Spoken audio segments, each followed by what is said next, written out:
of the cells communicate with one another. And as a clinical cardiologist, I can tell you the most electrical organ is the heart, followed by the brain, but all the cells are electrical. So in this slide here, when I was at recent conferences where the autistic rate in a male child now is 1 in 67 births, and it's like 101 in 110 in a newborn girl. When you look at the rate of autism, in 1970 it was 1 in 10,000. Now it's the numbers I gave you. And we're in the computer age, we're in the technology age. But clearly, with tensegrity and because our bodies are electrical, that, to me, is probably the biggest cause of learning disabilities, ADD, ADHD, and autistic behavior, Asperger's syndrome in the United States. Now, that's just a cellular phone, but a cordless phone is worse. There's no doubt about it. In my mind, and I was really touched when I saw that only a few people have cordless phones. For you people who have cordless phones in your house, throw them out. Just get rid of them immediately. Just go home and put them in the trash, because that's where they belong. That's where they belong. So anyway, having an idea of tensegrity and knowing that there's cell-to-cell communication, this is so important in understanding the health and healing of the body. So these chaotic vibrations in the newborn, there's been an enormous increase in premature births. You've heard about the sterility in male and females.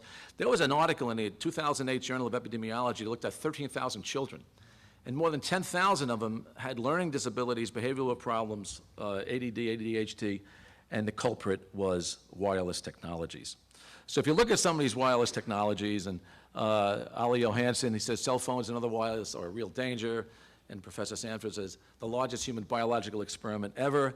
I can tell you as a cardiologist, I really agree with that, and I resonate with it because I've seen the damage these things can do. And the problem is, and Magna said this with her whole list, the problem is that you can't see it, you can't feel it, you can't taste it. It's like having an enormous amount of radon right here, so close to your body. So it's a silent killer, and it undermines our body, and we need to be aware. Now, these microwave radiation cell phone towers, probably, I've heard from Clint Ober, my co-author on earthing, he believes that in the next 10 years, there'll be a cell phone tower every 2 blocks in the United States and Canada. So if that ever happens, our human race is going to be in real trouble. Even Einstein said it a few decades ago. He said, if the honeybee leaves the world, the planet, so will civilization.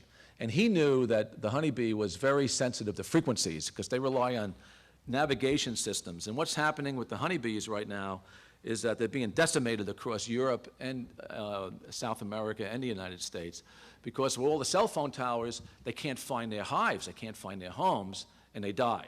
And so there'll be a big problem with cross-pollination.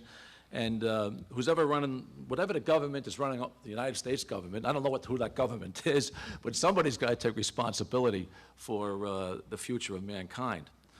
But getting back to the present day, these biological effects are really persuasive.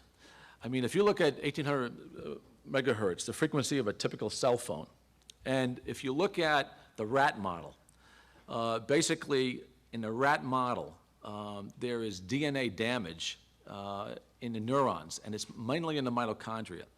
And the problem with a lot of illnesses, and I've seen chronic fatigue, fibromyalgia syndromes, and unexplained illnesses in people, is that when people are exposed to the wireless technology and they get sick, and we call it autonomic dystonia. In other words, they have autonomic nervous system dysfunction because the sympathetic and the parasympathetic nervous systems go out of whack, and what happens is they have an excessive, what we call sympathetic drive, so you get headache, lightheadedness, dizziness, tingling, heart palpitations, pressure in the chest, etc.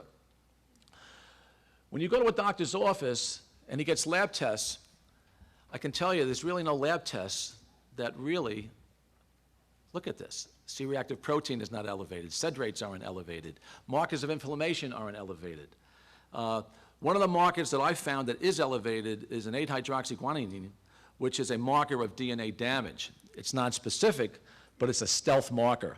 So if you or one of your loved ones keeps going to doctor's offices and you don't know you're electrosensitive, there are really no good biological markers that the conventional doctor knows to test you.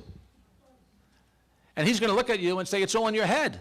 And he's going to send you out or put you on Prozac or Valium or some other drug, and you're going to have dissatisfaction, and you're going to go from doctor to doctor to doctor because a conventionally trained doctor doesn't know how to deal with the wireless. First of all, he or she isn't even up to speed on it because there's no drug salesman detailing him in the office about, hey, you got to look at wireless as a factor. By the way, in these rats, if they pre-treated these rats with melatonin, they got a lot better. And remember, the greatest, well, I should say this. The biggest prescription in the United States right now is Ambien. There's 130 million people in the United States that can't sleep.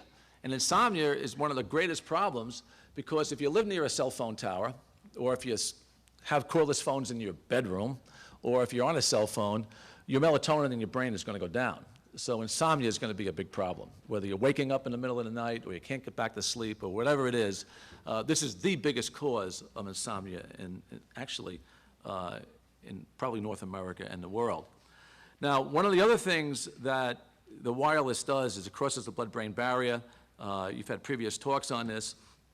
And what happens is, particularly in the young person, is that, and this is my hypothesis why we have so much autism, is if a young child is exposed to the wireless opens up the blood-brain barrier, and if that young child got, let's say, a measles shot, or hopefully there wasn't thimerosal in it, or got a trivalent shot with live measles, for example, and the blood-brain barrier is opened, or if they had, food dyes as a young child, or, high fructose corn syrup, I mean, anything, or exposed to cigarette smoke, the blood-brain barrier gets opened up, and these young children are just sitting ducks for vulnerability in the brain.